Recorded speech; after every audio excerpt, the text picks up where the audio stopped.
오늘 말씀은 베드로가 예루살렘 교회에 이제 올라왔을 때 일입니다. 고넬료를 만났고 그 가정을 신방하고 설교할 때 성령이 임하는 것을 목격했고, 그래서 예수 그리스도의 이름으로 세례를 베풀었고, 그리고 이제 예루살렘에 올라왔어요. 그랬더니 할례자라고 하는 것은 할례를 받고 유대교에 있다가 기독교로 개종한 사람들을 이야기하는 거예요. 그러니까 우리 표현으로 하면 성도들을 이야기하는 거죠. 성도들 앞에 섰더니 막 비난을 하는 거예요. 베드로를 향해서 막 삿대질을 하면서 막 비난을 하는데 이유는 딱 하나예요. 너 어떻게 할례 받지 않은 이방인 집에 들어가서 밥을 먹었느냐, 이거예요.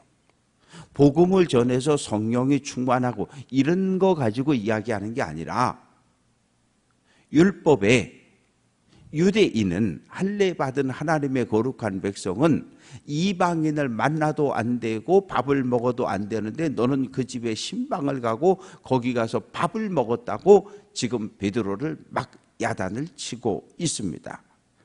그래서 4절부터 베드로가 쭉 설명하는 이야기가 18절까지 기록이 되어져 있는데, 여러분, 내가 요바에서 기도하고 있었습니다. 그런데 환상 중에 하늘에서 내려오는 그릇을 하나 열어보았더니 거기는 우리가 먹을 수 없는 부정한 음식들이 담겨 있었습니다. 돼지는 부정하다고 이야기하고 있는데 삼겹살도 있고 수육도 있고 족발도 있고 순대도 있고, 그래서 내가 하나님께, 하나님, 나는 이제까지 더러운 것, 부정한 음식은 먹은 적이 없습니다. 못 먹습니다. 그랬더니 하나님께서, 하나님이 속되다 한 것을 내가 왜 부정하다 하느냐. 여기서 내 생각과 하나님의 말씀이 충돌하고 있는 거예요. 내 생각이라고 하는 것은 유대교에서 오랫동안 지켜왔던 관습이에요. 율법이에요. 왜? 하나님이 주신 율법 속에 부정한 음식은 먹지 말라 그랬는데 그 부정한 음식이 속에 돼지가 들어가 있는 거잖아요. 그런데 사복음서를 읽어보면 예수님께서 말씀하시기를 입으로 들어가는 것은 사람을 더럽게 하지 못한다. 입에서 나오는 말이 사람을 더럽게 한다고 말씀하시면서 음식에 대한 규정을 바꿔주신 거예요. 하나님이 주신 것을 감사합니다, 아멘 하고 먹으면 된다는 거예요. 그게 예수님의 가르침이셨거든요. 그런데 베드로는 예수님의 가르침을 들었지만 여전히 예수님의 가르침을 잊어버렸고 구약의 율법에 매여 있었던 거예요. 그런데 하나님께서 부정한 음식을 보여주시고 먹어라, 못 먹습니다. 먹어라, 못 먹습니다. 먹어, 못 먹어요. 내 생각과 하나님의 뜻이 충돌할 때 베드로는 마지막에 내 생각을 꺾었다고 이야기하는 거예요. 여러분, 하나님의 음성이 분명하고 하나님의 말씀이 분명한데 내가 어떻게 하나님의 뜻을 꺾을 수 있겠습니까? 그 환상이 있고 나서 고넬료의 집에서 하인들과 병사가 와서 나를 고넬료의 집으로 청병의 신방을 요청했고, 그래서 내가 베드로의 고넬료의 가정을 갈 수밖에 없었다. 이거 성령께서 나를 이끌어 가신 거지 내가 그냥 내 생각대로 내가 자원해서 간 거 절대 아니라고 이렇게 항변을 합니다. 그래서 12절에 성령이 내게 명하사 아무 의심 말고 함께 가라 하심에 이 6 형제도 나와 함께 가서 그 사람의 집에 들어갔다. 12절에 6 형제, 6명의 성도가 있고 베드로가 있으면 모두 7명이 있는 거잖아요. 7, 3, 4, 7, 7은 완전수예요. 어떤 하나의 일이 사실이라고 하는 것을 입증하려면 7명의 증인이 있어야 되는데 지금 베드로와 6명, 합이 7이니까 완전한 거예요. 이거는 사람의 생각이 아니라 하나님께서, 성령께서 행하신 일이라고 지금 간증을 하고 있습니다. 그래서 이제 고넬료 집에 들어갔더니 고넬료도 기도하다가 하나님의 음성을 들었는데 요바로 사람을 보내서 고넬료라고 하는 사람을 얼른 집으로 모셔다가 말씀을 들어라. 14절, 베드로가 너와 내 온 집이 구원받을 말씀을 내게 이르리라.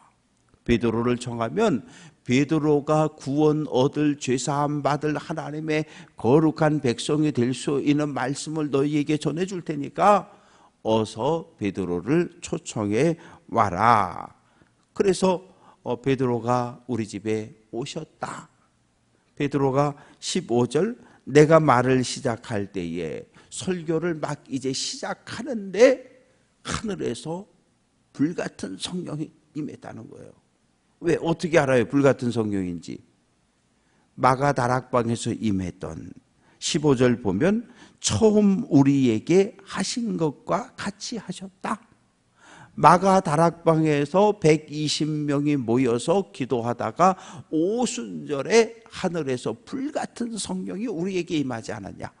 내가 보니까 우리에게 임했던 동일한 성령이 고넬료와 그 친구와 가족들에게도 임하는 것을 보았고, 내가 그래서 복음을 전했고 그리스도의 이름으로 세례를 주었다. 그러면서 17절 끝부분에 보면 내가 누구이기에 하나님을 능히 맡겠느냐. 여러분 어떻게 합니까? 여러분 나와 함께 3년 동안 예수님 모셨고 내가 지금까지 부정한 음식 안 먹는 거 보시 않았냐고. 내가 지금까지 이방인의 집을 방문하거나 이방인과 밥을 먹거나 이방인과 대화하는 것, 만나는 것 여러분 본 적 있습니까? 나 그런 사람 아니에요. 나 거룩하고 신실하고 믿음 있는 사람이에요. 여러분들 아시잖아요. 그러나 이 상황은 어쩔 수 없다는 거. 왜? 하나님의 명령인데, 하나님의 뜻인데 내가 어떻게 하나님의 뜻을 거역하고 반대할 수 있겠느냐고. 베드로가 항변을 하는 겁니다.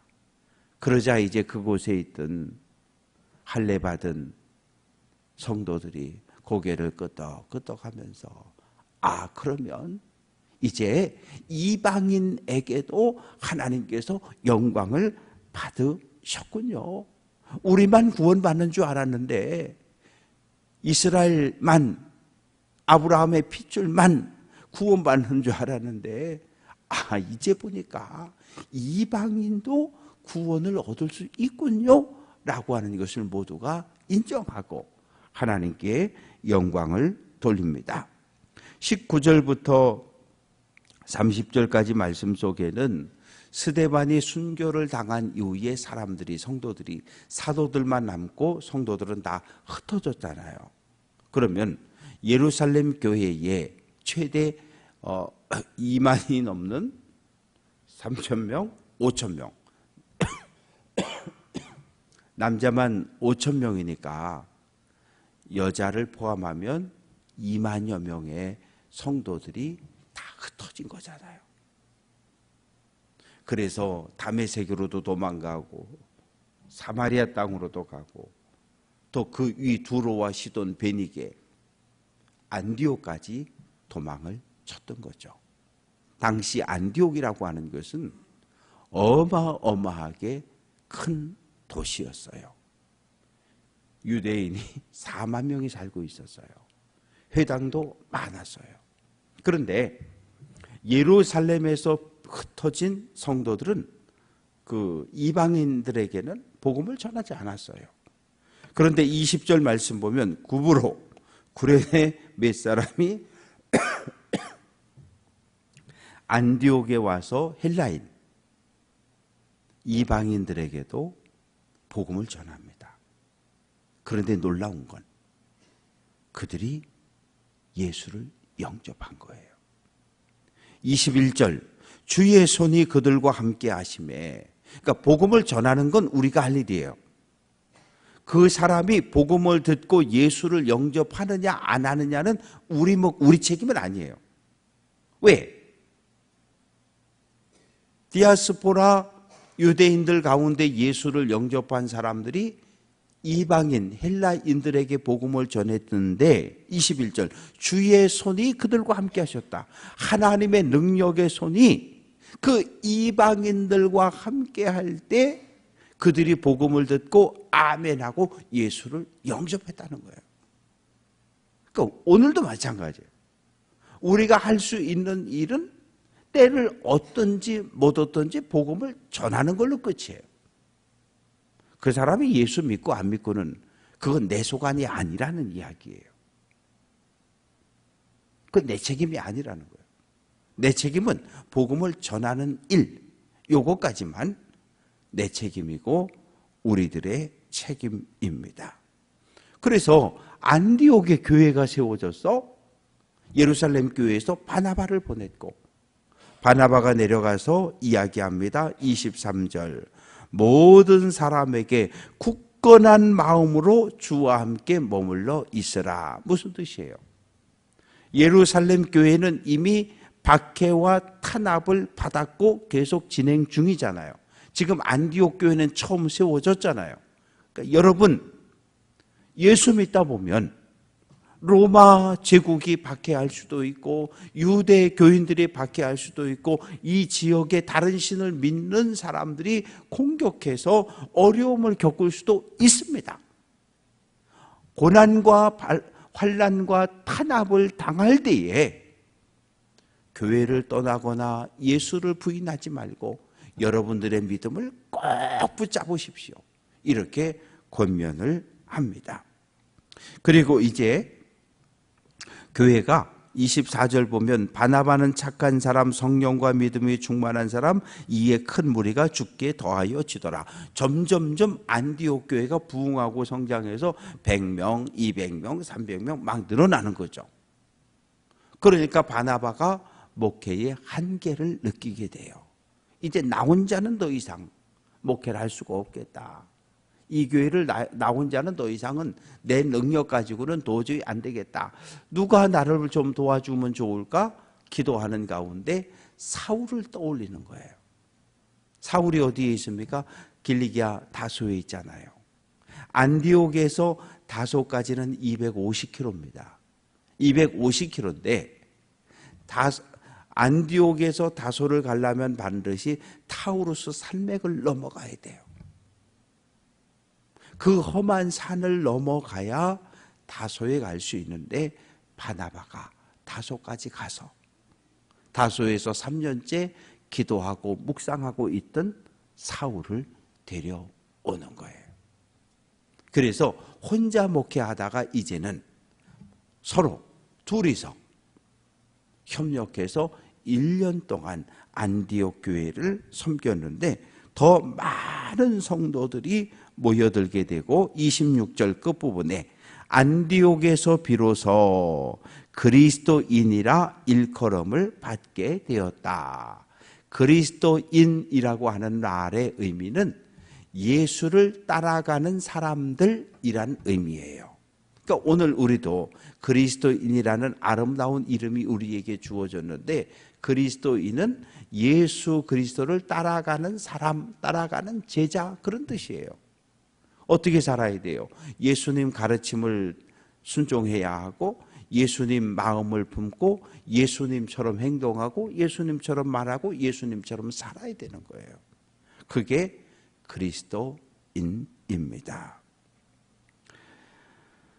그런데 27절부터 30절까지 말씀 속에 보면 또 다른 선지자, 말씀을 가르치는 사람들이 예루살렘 교회에서 안디옥 교회까지 내려왔는데 그 중에 한 사람 아가보라고 하는 선지자가 예언을 합니다.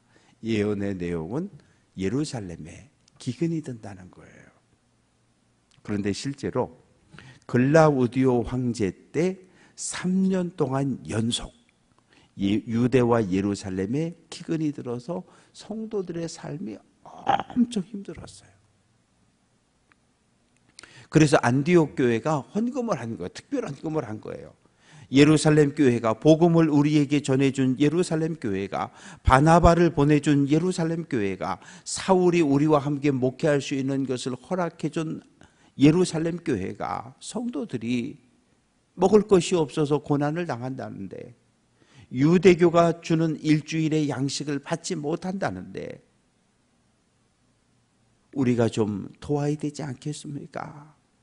그래서 특별 헌금을 해가지고 그 헌금을 모아서 바나바, 사울이 그걸 들고 예루살렘 교회를 방문했다가 돌아옵니다. 오늘 예루살렘 교회에 특별 헌금을 가지고 사랑의 헌금을 가지고 가는 이야기까지 기록이 되어져 있습니다. 말씀을 정리해 봅니다. 하나님은 베드로의 눈을 열어주셨어요. 유대인만 구원받는 것 내 뜻 아니다. 이방인도 구원받아야 한다. 베드로의 간증을 들은 예루살렘 교회 성도들 가운데도 이방인을 향한 전도와 선교의 눈이 열려지는 사람들이 생겨났고 그 결과 안디옥에도 이방 땅의 첫 번째 교회가 세워지게 되고